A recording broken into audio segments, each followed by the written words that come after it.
नमस्कार और unique PCS की इस स्पेशल क्लास में आप सभी का स्वागत है। नमस्कार। तो आज हम एक बहुत ही दिलचस्प विषय पर बात करने वाले हैं, उत्तराखंड का प्राचीन इतिहास और पुरातत्व। जी, ancient history and archaeology of Uttarakhand.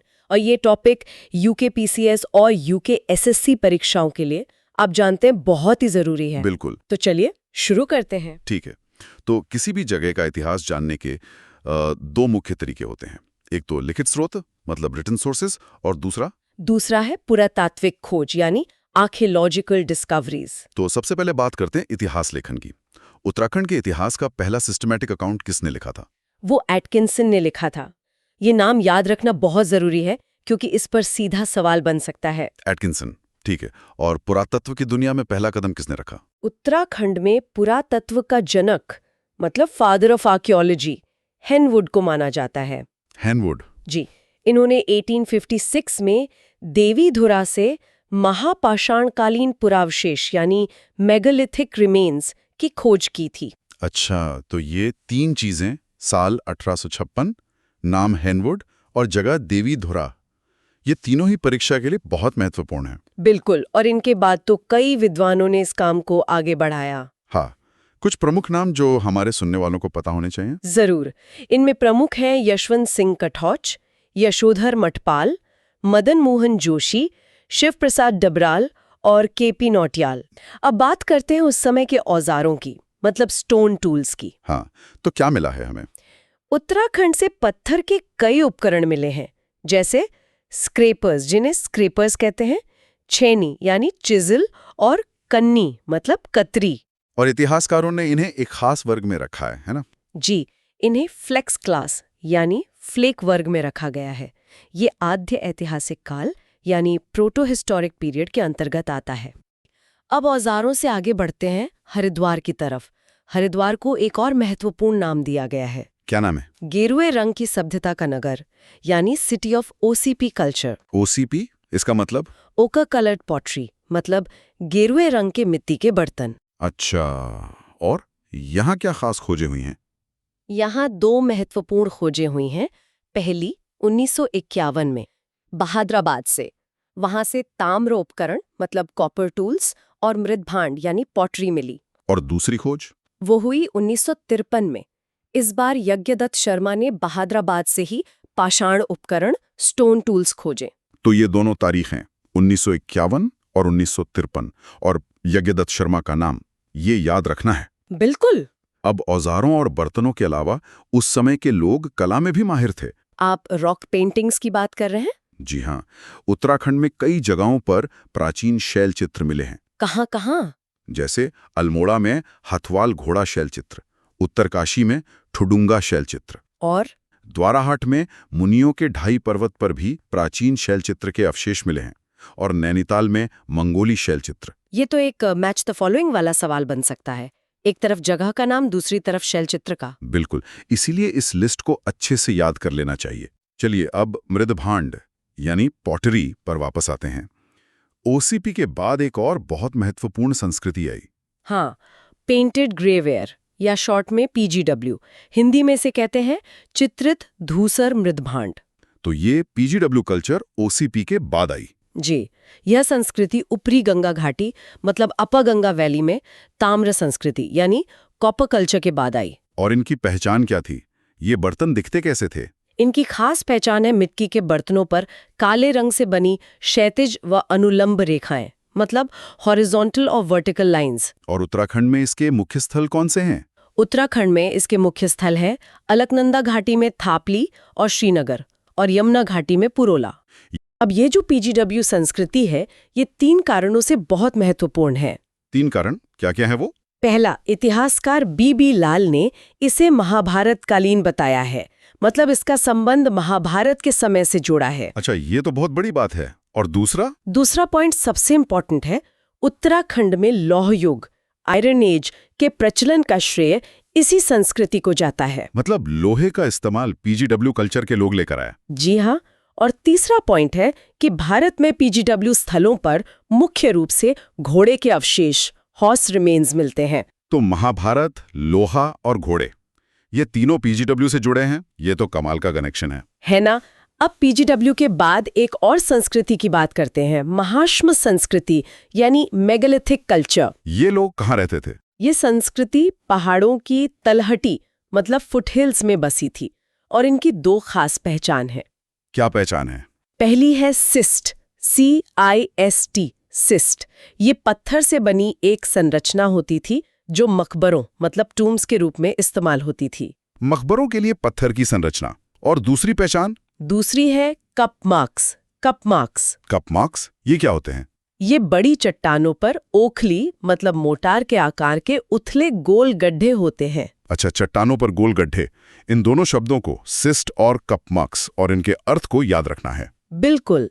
और इन कप मार्क्स की खोज की भी एक कहानी है। बताइए। कप मार्क्स का सबसे पहला उल्लेख 1877 में रिवेट कार्नैक ने किया था। रिवेट कार्नैक 1877 में? ये तो सीधा MCQ बन गया। हाँ, और ये खोज द्वाराहाट के चंद्रेश्वर मंदिर के दक्षिण में हुई थी। वहां क्या मिला था? वहां लगभग 200 कप मार्क्स 12 समानांतर पंक्तियों मतलब पैरेलल लाइंस में खुदे हुए मिले। 200 कप मार्क्स, ये तो बहुत ज्यादा हैं। जी, और रिवेट कार्नैक के बाद ही कई खोजें हुईं। जैसे डॉक्टर यशोधर मठपाल ने पश्चिमी रामगंगा घाटी के नौला ग्राम से 73 कप मार्क्स खोजे। और भी किसी ने इस पर काम किया? हाँ, डॉक्टर MP जोशी ने कुमाऊं के कप मार्क्स को 7 भागों में बांटा और देवीधुरा में भी खोज की। और डॉक्टर यशवंत कठोच ने गोपेश्वर और पश्चिमी नयार घाटी में इनकी खोज की। मतलब ये कप मार्क्स पूरे उत्तराखंड में फैले हुए थे? बिल्कुल। अब कुछ प्रमुख उत्खनन स्थलों मतलब मेजर एक्सकवेशन साइट्स की बात करते हैं। ठीक है, बताइए। इसमें पहला नाम है मोरध्वज। यहाँ 1887 में M मार्खम द्वारा उत्खनन किया गया। मोरध्वज 1887 M मार्खम, ठीक है। दूसरा है हरिपुर। यह देहरादून जिले में स्थित एक पुरास्थल है। और तीसरा है रानीखेत का धंगल गांव। यहाँ 1998 में कुमाऊं विश्वविद्यालय के MP जोशी और DS नेगी द्वारा उत्खनन किया गया। यहाँ पर एक आम गलती जो स्टूडेंट्स अक्सर करते हैं वो इन जगहों के नाम, साल और खोजकर्ताओं में कंफ्यूज हो जाना है। सही कहा। इसका सबसे अच्छा तरीका है कि एक छोटा सा टेबल बनाकर याद करें तो आसानी होगी। बहुत अच्छा सुझाव है। अब कुछ ऐसे यूनिक हिस्टोरिकल फैक्ट्स पर आते हैं जो सीधे सीधे पूछ लिए जाते हैं। हाँ, जैसे कि कसार देवी जो अल्मोड़ा में है, वहां से 14 नर्तकों मैंने डांसर्स का सुंदर चित्रण मिला है। ये कश्यप पहाड़ी पर है। 14 नर्तकों का चित्रण? ये तो समाज की कलात्मकता को दिखाता है। बिल्कुल। एक और जगह है बाड़वाला या जगत ग्राम, जहां से 4 अश्वमेध यज्ञ के साक्ष्य मिले हैं और यहाँ राजा शिव भवानी का जिक्र भी मिलता है। 4 अश्वमेध यज्ञ, ये तो बहुत बड़ी बात है। जी, और एक और रोचक तथ्य है। दयाराम साहनी, जिन्हें हम 1921 में हड़प्पा की खोज के लिए जानते हैं, उन्होंने 1919-20 में उत्तराखंड के मंदिरों का भी अध्ययन किया था। अच्छा। सबसे पहला है प्रागैतिहासिक काल यानी प्री हिस्टोरिक पीरियड। ये वो समय है जब कोई लिखित साक्ष्य, कोई रिटन रिकॉर्ड्स थे ही नहीं। हमें जो भी पता है वो पुरातत्व से पता है, जैसे पत्थर के औजार, मिट्टी के बर्तन और गुफाओं में बने चित्र। अच्छा। और दूसरा है आद्य ऐतिहासिक काल यानी प्रोटो हिस्टोरिक पीरियड। इस समय में लिपि मतलब स्क्रिप्ट तो थी, लेकिन उसे आज तक कोई पढ़ नहीं पाया है। जैसे सिंधु घाटी सभ्यता? बिल्कुल सही। सिंधु घाटी की मोहरें इसका सबसे अच्छा उदाहरण है। और फिर तीसरा आता है ऐतिहासिक काल, हिस्टोरिक पीरियड, जहां से हमें पढ़े जा सकने वाले लिखित विवरण मिलने लगते हैं। तो चलिए इन खोजों की शुरुआत से शुरू करते हैं। सबसे पहले हमें क्या मिला? शुरुआती खोजें कई जगहों पर हुईं, जैसे अल्मोड़ा में काला माटी और मल्ला पैनाली में रॉक पेंटिंग्स मिली। नैनीताल के खुंटानी नाला में यशोधर मठपाल जी को स्टोन एज टूल्स मिले। पर एक खोज है जो परीक्षा के लिए बहुत खास है, वो है उत्तराखंड में यमुना घाटी में एक जगह है हुडली। इसमें क्या खास बात है? यहाँ जो शैल चित्र मिले हैं वो नीले रंग के हैं, ब्लू कलर रॉक पेंटिंग्स। नीला रंग? ये तो बहुत ही अलग बात है, क्योंकि प्रागैतिहासिक कला में तो हम हमेशा लाल, गेरू या काले रंग की बात सुनते हैं। यही तो इसकी अनोखी पहचान है, और परीक्षा में अक्सर ऐसी अनोखी विशेषताओं पर ही सवाल बनते हैं। ये एक बहुत ही महत्वपूर्ण पॉइंट है। अच्छा, नीले रंग के चित्रों के बाद जो सबसे प्रसिद्ध नाम आता है वो है लाखो उड़ियार। सबसे पहले तो ये उड़ियार का मतलब क्या है? उड़ियार स्थानीय कुमाऊनी भाषा का शब्द है जिसका मतलब होता है गुफा, और लाखो उड़ियार उत्तराखंड की पहली बड़ी खोजों में से एक है। और ये कहाँ पर है और इसकी खोज कब हुई? ये अल्मोड़ा जिले में दलबैंड के पास सुयाल नदी के तट पर है। नदी का नाम बहुत महत्वपूर्ण है, सुयाल नदी, और इसकी खोज 1968 में डॉक्टर MP जोशी ने की थी। मैंने सुना है कि इसका आकार भी कुछ खास है। हाँ, इसका आकार नागफनी जैसा है, मतलब कोबरा हुड जैसा, और डॉक्टर YS कठोच इसे द्विखंडीय संरचना 2-पार्ट स्ट्रक्चर भी कहते हैं। इसकी तुलना मध्य प्रदेश की प्रसिद्ध भीमबेटका गुफाओं से की जाती है। भीमबेटका से तुलना? तो फिर तो यहाँ के चित्रों में कुछ बहुत खास होगा। क्या विषय है इन चित्रों का? यही इसका सबसे महत्वपूर्ण बिंदु है। लाखो उड़ियार का मुख्य विषय है सामूहिक नृत्य, यानी ग्रुप डांस। Group dance? बिल्कुल। मतलब वो लोग सिर्फ शिकारी नहीं करते थे, उत्सव भी मनाते थे। बिल्कुल। चित्रों में मानवों को एक दूसरे का हाथ पकड़कर नाचते हुए दिखाया गया है। यह उनके सामाजिक जीवन को दर्शाता है। यहाँ किन रंगों का इस्तेमाल हुआ है? 3 रंग मुख्य हैं, सफेद, लाल और काला। और एक और बात, 1982 में यशवंत सिंह कठोच ने यहीं पर 7 और मानव आकृतियों की खोज की थी। तो लाखो उड़ियार के लिए जो कीवर्ड हमें याद रखना है वो है सामूहिक नृत्य। एकदम सही। मैच द फॉलोइंग वाले सवालों में ये अक्सर पूछा जाता है। तो अल्मोड़ा में नाचते हुए लोग मिले? क्या अल्मोड़ा में और भी ऐसी जगह हैं जहाँ कुछ अलग मिला हो? हाँ, अल्मोड़ा में ही एक और जगह है, लुएथाप। लुएथाप? ये कैसा नाम है? इसके नाम में ही इसकी खासियत छिपी है। लुएथाप का मतलब है रक्त चित्र या ब्लड पिक्चर। ब्लड पिक्चर मतलब खून से बने चित्र? नहीं, खून से नहीं, लेकिन यहाँ के चित्र गहरे लाल रंग से बने हैं जो खून जैसा दिखता है, इसीलिए ये नाम पड़ा। यहाँ 3 शैलाश्रय मिले हैं। और यहाँ का विषय क्या है? क्या यहाँ भी नृत्य है? नृत्य तो है, हाथ में हाथ डालकर नाचते हुए लोग यहाँ भी हैं, लेकिन यहाँ का मुख्य विषय है शिकार, ह्यूमंस हंटिंग। अच्छा, तो एक ही जिले में हमें जीवन के 2 अलग-अलग पहलू दिख रहे हैं, एक तरफ उत्सव और दूसरी तरफ संघर्ष। बिल्कुल। और एक और बात, लुएथाप के चित्रों को कला की दृष्टि से स्थूल कोटि मतलब क्रूड कैटेगरी का माना जाता है। ये उतने रिफाइंड नहीं है। अल्मोड़ा में और भी कोई महत्वपूर्ण खोजी हुई है? जी, यहाँ डॉक्टर यशोधर मठपाल का काम बहुत महत्वपूर्ण है। उन्होंने सुयाल नदी के क्षेत्र में ही 2 और प्रमुख स्थल खोजे। कौन कौन से? एक है फड़कनौली, जिसे 1985 में खोजा गया। यहाँ 3 रॉक शेल्टर मिले हैं, और दूसरा है पेटशाल, जिसे 1989 में खोजा गया।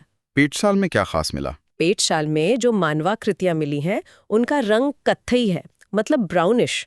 तो आपको खोजकर्ता यानी डॉक्टर यशोधर मठपाल का नाम जरूर याद रखना है। ठीक है।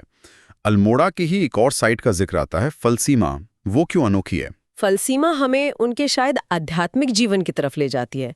यहाँ मानवों को योग तथा नृत्य मुद्रा, योगा एंड डांस मुद्रा में दर्शाया गया है। योग की मुद्राएं प्रागैतिहासिक काल में, ये तो बहुत ही फैसिनेटिंग बात है ना? और इस बात को और मजबूती देते हैं यहाँ मिले कप मार्क्स, जिन्हें ओखली भी कहते हैं। कप मार्क्स ये क्या होते हैं? ये चट्टानों पर बने कटोरे जैसे गड्ढे होते हैं। माना जाता है कि इनका इस्तेमाल किसी अनुष्ठान या रिचुअलिस्टिक प्रैक्टिसेस के लिए होता होगा। तो अल्मोड़ा में हमें नृत्य, शिकार और योग, ये 3 मुख्य थीम मिले। अब अगर हम चमोली जिले की तरफ चलें तो वहाँ क्या कहानी मिलती है? मैंने सुना है ग्वारख्या उड्डियार के बारे में। हाँ, अब हम चमोली की बात करेंगे। और ग्वारख्या उड्डियार के चित्र संख्या में भले ही लाखों उड्डियार से कम हो, लेकिन कला की दृष्टि से उन्हें ज्यादा सुंदर और कलात्मक माना जाता है। मतलब क्वालिटी ओवर क्वांटिटी। बिल्कुल। तो ये है कहाँ पर? ये चमोली के डुंगरी गांव में अलकनंदा नदी के तट पर है, और इसकी खोज 1993 में राकेश भट्ट ने की थी। और इसकी कला में क्या खास बात है जो इसे लाखों उड्डियार से बेहतर बनाती है? यहाँ की सबसे बड़ी पहचान है मानवों का चित्रण। इंसानों को त्रिशूल के आकार में यानी ट्राइडेंट शेप में बनाया गया है। त्रिशूल आकार, अच्छा। और विषय क्या है? यहाँ का मुख्य विषय है पशुओं को हाँकना या पीछा करना, हर्डिंग या चेसिंग एनिमल्स। भेड़ और बारहसिंघा जैसे जानवर दिखाए गए हैं। कुल 41 रंगीन चित्र हैं यहाँ। चमोली में और भी कोई अनोखी जगह है? जी, चमोली के थराली में पिंडर नदी घाटी में एक गांव है, किमनी गांव। किमनी गांव, यहाँ क्या मिला है? यहाँ जो चित्र मिले हैं उनका रंग और विषय दोनों ही खास हैं। अच्छा, क्या खास है? यहाँ के चित्रों का रंग हल्का सफेद है, लाइट व्हाइट कलर, और विषय है हथियार और जानवर। Weapons and animals. तो इसे याद रखना आसान है।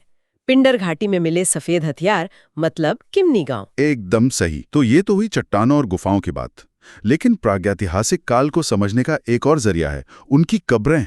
और चमोली में तिब्बत सीमा के पास एक गांव है, मलारी। उसने तो सबको हैरान कर दिया था। यानी उत्खनन हुआ है। इसकी खोज कैसे हुई? सबसे पहले 1956 में शिव प्रसाद डबराल ने इस पर ध्यान दिलाया।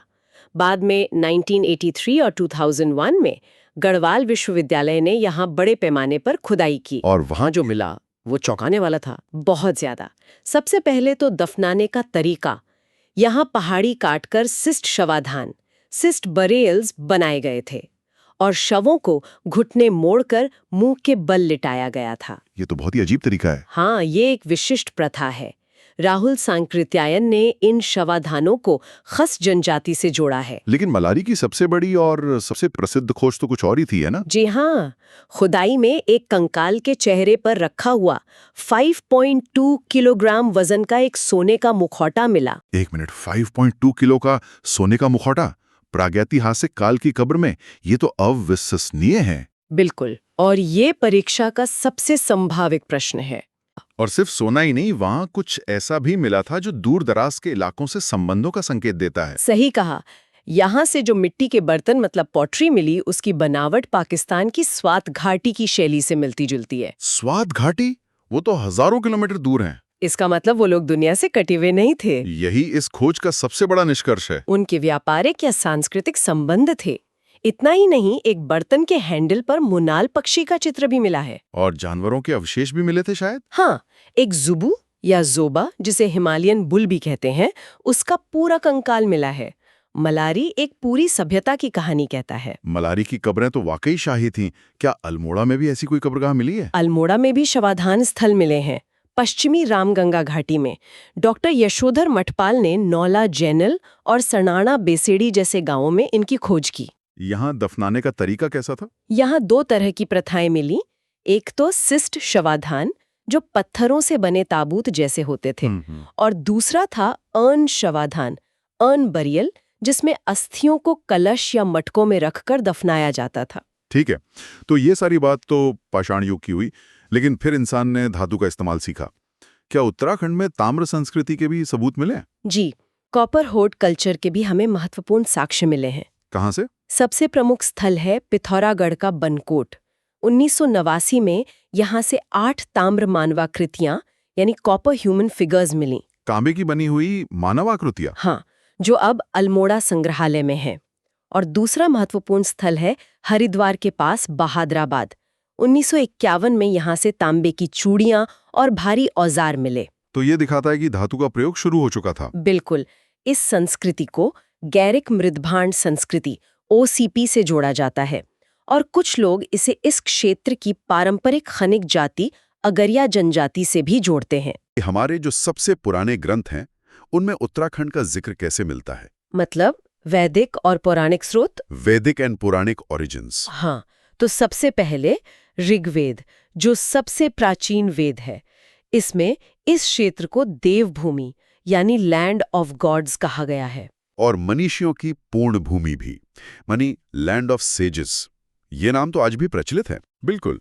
इसके बाद अगर हम देखें तो ऐतरेय ब्राह्मण में इसे उत्तर कुरु मतलब नॉर्थ कुरु कहा गया है। अच्छा। और कौशिक की ब्राह्मण में तो बद्रिकाश्रम को वाग देवी यानी गॉडेस ऑफ स्पीच, वाणी की देवी का निवास स्थान बताया है। और बौद्ध साहित्य का भी तो जिक्र आता है। हाँ, बौद्ध साहित्य में जो पाली ग्रंथ हैं, उनमें इस क्षेत्र के लिए हिमवंत शब्द का प्रयोग हुआ है। सर, एक सवाल है, क्या परीक्षा के लिए ये सभी नाम याद रखने जरूरी हैं? देखिए, ये बहुत महत्वपूर्ण है, खासकर ऋग्वेद का देवभूमि और बौद्ध साहित्य का हिमवंत। अच्छा। ये तो सीधे सीधे वस्तुनिष्ठ प्रश्नों मतलब MCQs में आ सकते हैं।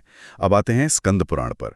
इसमें हिमालय को 5 खंडों माने हिमालयन सेगमेंट्स में बांटा गया है। 5 खंड, कश्मीर, जालंधर, नेपाल। और हमारे लिए जो सबसे महत्वपूर्ण है वो हैं केदारखंड और मानसखंड। जी, पुराणों में इन दोनों क्षेत्रों को मिलाकर कुछ और भी तो कहा गया है, जैसे ब्रह्मपुर या खसदेश। हाँ बिल्कुल, ब्रह्मपुर, खसदेश और उत्तराखंड भी कहा गया है। ये उत्तराखंड नाम तो आज के उत्तराखंड से काफी मिलता जुलता है। एग्जैक्टली तो अब ये सवाल उठता है कि ये केदारखंड और मानसखंड आखिर हैं क्या?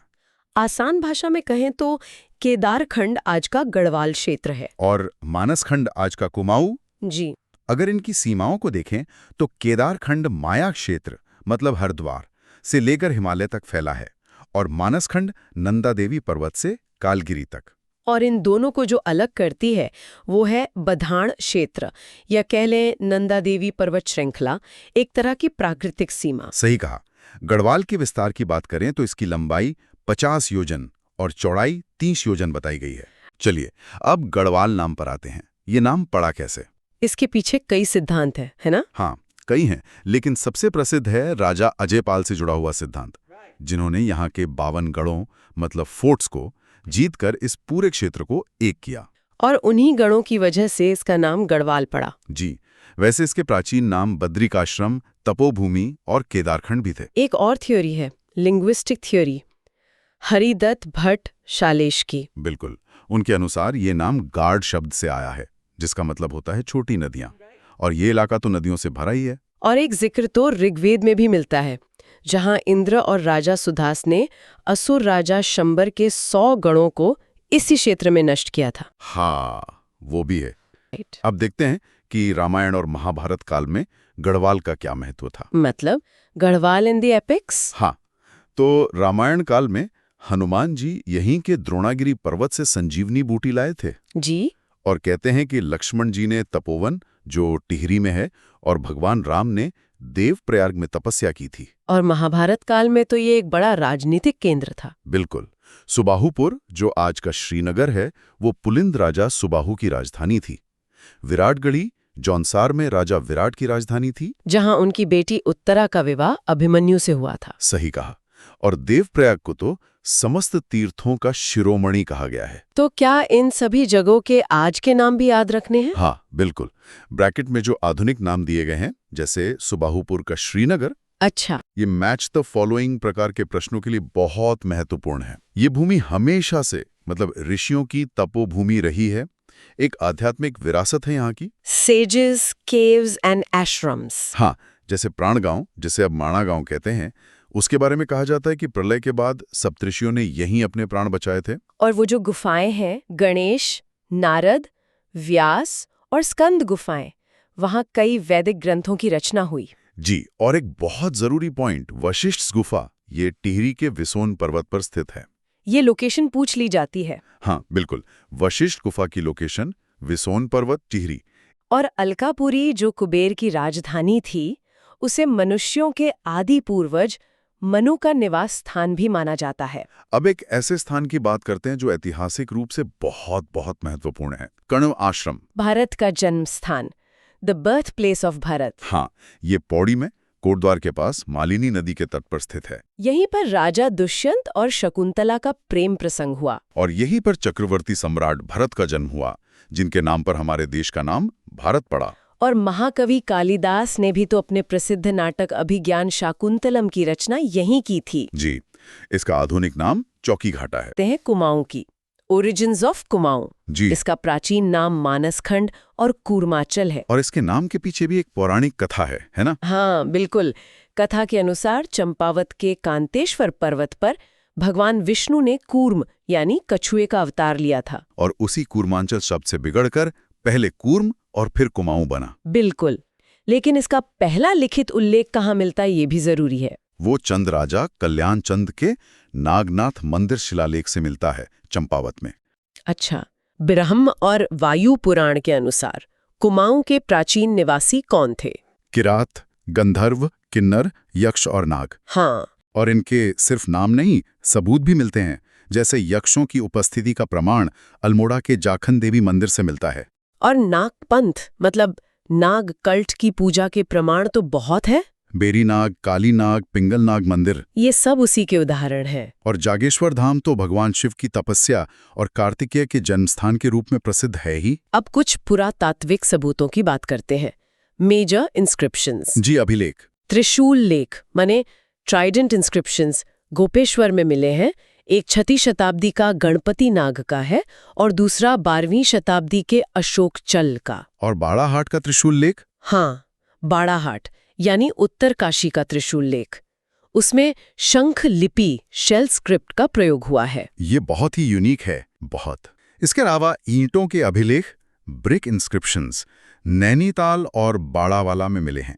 और लाखा मंडल से राजकुमारी ईश्वरा का एक लेख मिला है, जिससे यदुवंश के बारे में पता चलता है। जी।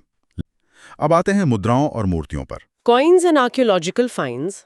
कुनिन सिक्के अल्मोड़ा से 1975 में मिले, जिन पर शिवदत्त, शिवपालित जैसे नाम हैं। और कुषाण सिक्के वो मुनि की रेती, टिहरी और सुमाड़ी पौड़ी से मिले हैं। नैनीताल में एक सेनापानी स्तूप भी है, जिसे इतिहासकार शुंगकालीन मानते हैं। और एक बहुत दिलचस्प सिंधु घाटी से जुड़ाव की संभावना भी है। An Indus valley link. वो यमुना घाटी के देवल गांव में मिली भैंसामुखी प्रतिमा। हाँ, बफलो फेस्ट प्रतिमा। तो सर, क्या ये सिंधु घाटी से कोई सीधा संबंध था? देखिए, ये एक संभावित लिंक है, कोई ठोस सबूत नहीं। अच्छा। लेकिन इस प्रतिमा का मिलना ये दिखाता है कि इस क्षेत्र की संस्कृति कितनी प्राचीन हो सकती है। अब आते हैं सबसे महत्वपूर्ण पुरातात्विक साक्ष्य पर, कालसी अभिलेख, द कालसी इंस्क्रिप्शन। सम्राट अशोक का अभिलेख। हाँ, इसकी खोज मिस्टर फॉरेस्ट ने 1860 ईस्वी में की थी। ये 257 ईसा पूर्व का है। मतलब सम्राट अशोक मौर्य के समय का? जी, ये देहरादून में यमुना और टोन्स नदी के संगम पर स्थित है। इसका स्थानीय नाम चित्रशिला है। और इसकी भाषा प्राकृत और लिपि ब्राह्मी है। बिल्कुल। और इसकी खास पहचान है पत्थर पर बना गज, यानी हाथी का चित्र। अच्छा, इस अभिलेख में लिखा क्या है? Content and significance. इसमें इस क्षेत्र के लिए अपरांत और यहाँ के लोगों के लिए पुलिंद शब्द का इस्तेमाल हुआ है। बिल्कुल। और इसमें अशोक ने मनुष्यों और पशुओं के लिए चिकित्सा व्यवस्था की घोषणा की है और अहिंसा अपनाने को कहा है। इसमें 5 यूनानी ग्रीक राजाओं का भी उल्लेख है। हाँ, जो इसके विदेशी संबंधों को दर्शाता है। राजनीतिक रूप से भी तो कालसी महत्वपूर्ण रहा है। पहले कुनिंदों की और बाद में सिरमौर की राजधानी भी रहा। परीक्षा के लिए टिप: अपरांत और पुलिंद, ये 2 शब्द सीधे सीधे पूछे जाते हैं। चलिए जल्दी से कुछ प्राचीन प्रशासनिक शब्दावली देख लेते हैं। Ancient administrative glossary. हाँ, जैसे पल्ले का, छोटे गांव, कोटपाल, गढ़ रक्षक या फोर्ट कीपर। अक्षा पटालिक, ये थे लेखा परीक्षक, मतलब ऑडिटर। महादंड नायक, प्रधान सेनापति। कुलीचारिक, तहसीलदार। और तालुका, तहसील। ये शब्दावली मैच द फॉलोइंग प्रश्नों के लिए बहुत उपयोगी है। हाँ, इनकी एक सूची बनाकर याद कर लें। याद रखिए, इतिहास सिर्फ तारीखें और नाम नहीं है, ये हमारी जड़ों की कहानी है। इन तथ्यों को बार बार दोहराएं, इन्हें आपस में जोड़ने की कोशिश करें। बिल्कुल, निरंतर अभ्यास ही सफलता की कुंजी है। अगली चर्चा में हम मध्यकालीन इतिहास पर बात करेंगे। बढ़ते रहिए। जय हिंद।